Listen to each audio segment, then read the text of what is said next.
Et bien voilà, bonsoir à tous les amis, j'espère que vous allez bien. On se retrouve pour cette nouvelle vidéo.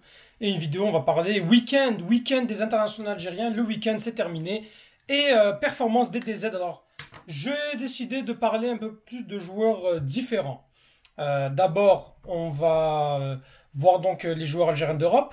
Par la suite, on ira voir les joueurs, le peu de joueurs de Moyen-Orient que nous avons. On va commencer par les gardiens. Ça fait longtemps que j'ai pas fait les gardiens. Et on va commencer avec Anthony Mandrea.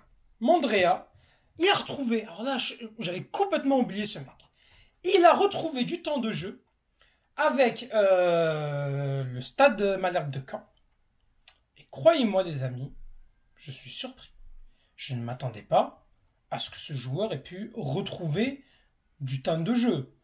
Euh, Malheureusement pour lui, et Caen est au plus mal. Hein. Franchement, les amis, Caen est au plus mal. Euh, il a retrouvé du temps de jeu. Alors, il y avait Sola Caro qui jouait le match face à Ajaccio. Puis ensuite, il a enchaîné Guingamp, Troyes et Dunkerque. Pour l'instant, c'est 3 défaites, 6 buts encaissés en 3 matchs. Donc 2 buts encaissés par match. Là où vous vous dites, bon, d'abord, il fait un match qui est assez moyen face à Guingamp. J'en profite pour parler vraiment. Là, il fait vraiment, il fait quasiment aucun arrêt. Et on sentait qu'il manquait de rythme. Face à 3, il fait un match catastrophique. Qu'il encaisse 3 buts, c'est beaucoup. Mais en plus, il fait quand même, il sauve pas assez de ballons. Il fait quasiment aucun arrêt encore une fois. Et il encaisse 3 buts, ce qui est beaucoup. Mais là, il a joué aujourd'hui, je pense. Oui, il a joué aujourd'hui face à Dunkerque. Et là, il fait un très bon match. Il a sauvé 6 ballons, 5 arrêts dans la surface quand même. Est-ce que le fait qu'il va retrouver ce temps de jeu va lui permettre de retrouver sa place en équipe nationale?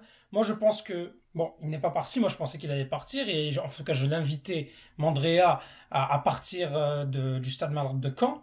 Je rappelle, c'est le club dont la famille Mbappé est propriétaire. Et en ce moment, c'est la catastrophe. Bon, je ne veux pas massacrer Mbappé, mais bon, je veux quand même le préciser. Et Mandrea, s'il retrouve son temps de jeu, ça va lui permettre de retrouver sa place en équipe nationale. Parce que pour moi, il a montré quand même, il a du crédit pour moi encore en équipe nationale. Il a quand même fait des bons matchs. Il a fait des bons matchs face au Sénégal, face à l'Égypte. Certes, c'est des matchs amicaux. Certes, en Coupe d'Afrique, c'est troué. Mais je pense que, voilà, il mérite mieux. L'enterrer aussi vite, c'est pas simple quand même comment dire, de reprendre le flambeau de Mboulhi. Mboulhi est resté pendant 12 ans, 13 ans. Vous imaginez, 13 ans en équipe d'Algérie. C'est beaucoup. 13 ans au top niveau. Il a eu des coups bien, des moins bien. Mais Mboulhi, c'est dur de. C'est le meilleur gardien de l'histoire de l'équipe d'Algérie. En concurrence avec Salbah, peut-être. Mais voilà, vous comprenez. Donc voilà pour Mandrea. Par contre, si on doit prendre un autre gardien, et ça c'est Alexandre Oukidja. Alexandre Oukidja, les amis. Lui par contre, depuis le début de l'année 2025, il n'a pas vraiment joué. Il n'a pas vraiment joué, lui par contre, ça a été... et en tout cas, lors du dernier match, il était sur le banc. Il a été même sur le banc lors des 3 derniers matchs, que ce soit face à Grenoble, face à Bastia, c'était match nul. Pareil, il est sur le banc en ce moment. Il ne joue plus du tout. Il ne joue plus, il est sur le banc. Et c'est dommage. C'est dommage pour Kidja. On a l'impression que jamais on va pouvoir avoir deux joueurs. Soit un coup c'est notre ami Mandrea qui joue et Oukidja joue pas. Un coup c'est Oukidja qui joue alors Mandrea joue pas. Et un gardien qui n'a pas de temps de jeu, bon, c'est moins grave qu'un joueur de champ, mais ça reste qu'il faut il faut se méfier. En tout cas, voilà pour les gardiens. Ah non, on va aussi aller voir Gendouzi. Gendouzi qui a joué un match lui, il joue avec Persepolis hein, en Iran. Et il a joué, je pense, contre Riyad Mahrez, si je ne me trompe pas. Non, contre plutôt El Hilal. Pas El Ahly, El Hilal, excusez-moi. Il a joué, il a encaissé 4 buts. C'était un duel de gardiens entre Yassine Bounou du Maroc et Alexis Guendouzi. Après, voilà, il y a une très très grosse équipe dans El Hilal avec Malcom, Neves, Milinkovic-Savic, Joao Cancelo, Kalidou Koulibaly, Yassine Bounou. Sur le banc, il y a quand même du lourd, quoi. Donc il a perdu 4-1, mais c'est celui qui a le plus de temps de jeu en ce moment, pour être honnête avec vous. Là, il ne jouera pas avant mercredi. Mercredi, il joue la Coupe d'Iran. Sinon, lui, si on prend par exemple son classement, il est troisième. Donc il est à la lutte pour le titre pour le championnat d'Iran. Et en Ligue des champions asiatiques, Persepolis va jouer. Il reste un match pour eux. Ils vont jouer leur qualification lors du dernier match. Ils sont à 6 points, ils sont 9e. Les 8 premiers se qualifient. Il faut être dans les 8 premiers pour qu'ils puissent se qualifier au prochain tour. Pour nos amis du Persepolis. Mais Guendouzi a du temps de jeu. Et ça reste rassurant, malgré que, bon, il n'est pas non plus dans une très très bonne équipe. C'est sûr qu'en Ligue des champions asiatiques, vous avez vraiment les grosses équipes et on sent l'écart entre les grosses et les petites équipes, ce qui n'est plus vraiment le cas en Ligue des champions européenne et, bon, un peu aussi en Ligue des champions africaine. Souvent, vous allez voir en Ligue des champions asiatiques, Al-Hilal, Al-Nasser, par exemple, voilà, c'est des clubs qui dominent très facilement par rapport à les clubs comme Persepolis, Al-Shorta, Al-Gharafa, Al-Rayyan, etc. Donc, voilà. Voilà pour les gardiens. Maintenant, allons voir en défense. On va s'attarder uniquement sur nos défenseurs centraux, Ben Sebaini et Mandi. Les deux ont perdu. Ben Sebaini, je pense qu'il est sorti blessé. D'ailleurs, il peut être forfait pour le match de Ligue des Champions face au Sporting Lisbonne. Coup dur, hein. Coup dur pour lui.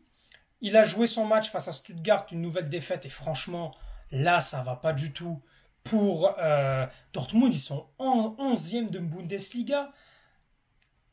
Il a eu des opportunités. Il n'a pas fait un très bon match, hein, mais voilà, il remporte pas ses duels au sol, beaucoup de pertes de balles. C'est insuffisant. C'est insuffisant pour Ben Sebaini. Il a passé dans son voilà map. Il a pu passer son temps à défendre, pas assez de montée, d'attaque. Un expected assist de 0,04 et un expected goal de 0,20, c'est fait pour Ben Sebaini. Et s'il n'est pas là pour la Ligue des Champions, ça va être difficile. Après, pour Dortmund, je ne sais pas qu'est-ce qu'il va falloir faire, mais défensivement, ça va pas trop. Ça va pas trop pour le moment. Fait que voilà pour Ben Sebaini. Et Mandi, ça n'a pas été mieux, hein. Mandi qui perd face au Havre. Havre dernier. Dernier, le Havre. Il était défenseur central. Alors, il a fait un bon match, mais il s'est plus projeté. Lille a dominé, probablement. Donc, il y a eu quelques montées qu'il a fait, mais il était en tant que défenseur central parce que, voilà, Bruno Genesio s'est dit, il m'apporte pas en latéral droit. Peut-être qu'il va m'apporter en tant que défenseur central. Il peut faire des montées, mais il n'est pas aussi bon que Thomas Meunier. Après, Thomas Meunier n'a pas fait un bon match. Bon, c'est un match correct. C'est un match correct. Il a fait une passe clé. Un long ballon. Mais Lille, c'est dur pour eux, hein. On sent qu'ils sont en train de subir l'enchaînement de matchs qu'ils ont eu. Et pourtant, ils ont fait des gros exploits, hein. Que ce soit face au Real Madrid, l'Atlético Madrid, quand même un match nul face à la Juventus. Face à Liverpool, ils perdent vraiment 2-1 avec les honneurs. Qui perdent, c'est ce qu'on appelle une défaite encourageante. Mais Lille, au moins, est qualifiée pour les huitièmes de finale, mais elle a été récemment éliminée de la Coupe de France.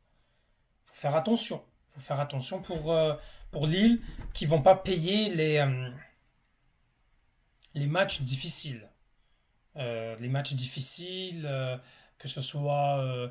les prochains qui arrivent, ils vont jouer le Paris Saint-Germain, je sais qu'ils vont jouer Rennes, et l'enchaînement des matchs a peut-être fait mal pour les Lillois. En tout cas, Nice, Nice qui enchaîne et Nice qui prend la deuxième place. Nice où il y a Hicham Boudaoui et Badreddine Bouanani. Alors Bouanani, franchement, il joue même plus. Franchement, ça a fait pchit. Il a eu quelques coups d'éclat en Europa League. Mais là, il n'y a plus l'Europa League, il y a plus la Coupe de France. Quand est-ce qu'il va jouer? C'est la bonne question qu'on peut se poser. Et Boudaoui, bon, il a joué 89 minutes et il a fait son match comme d'habitude. A été au milieu de terrain, il a essayé d'apporter un peu du mieux qu'il pouvait. Il était dans la récupération de balles. Il a provoqué un penalty. Il fait un bon match. Il fait un bon match et il permet à son équipe d'ouvrir le score, hein, parce qu'il provoque ce penalty. Et bravo à lui. Bravo à lui. Boudaoui, Inch'Allah, il se blesse pas. Comme ça, il va être au top pour, pour la suite. Bon, Anani, c'est inquiétant par contre. Hadj Moussa qui est buteur, les amis. Alors là, Hadj Moussa, les amis, c'est incroyable de le voir aussi performant. Il a retrouvé enfin le sens du but. Et ça fait plaisir. Il marque à la 85e minute le deuxième but. Franchement, qu'est-ce qu'on pouvait demander de plus? Il a été là sur son côté droit. Il a marqué. C'est ça qu'on attend de lui. On espère qu'il retrouvera le chemin défilé, notamment en Ligue des Champions. Et voilà. Sinon, Mahrez passe décisif en Ligue des Champions asiatiques. C'est vraiment bonne nouvelle pour lui, hein, d'avoir marqué. C'était très très bon pour lui. Il retrouve la confiance. Et ils sont qualifiés pour le second tour, hein, pour eux. Hein. Donc voilà. Sinon, il y avait le dernier match qu'ils ont joué face à Al Fateh, avec un double penalty qui n'a pas. Mahrez ne tire plus les penalties. Bon. Fait que voilà. Puis Ilian Kebal qui fait une passe décisive. Très très très très bon choix de Ilian Kebal avec le Paris FC qui fait une passe décisive. Ça fait plaisir.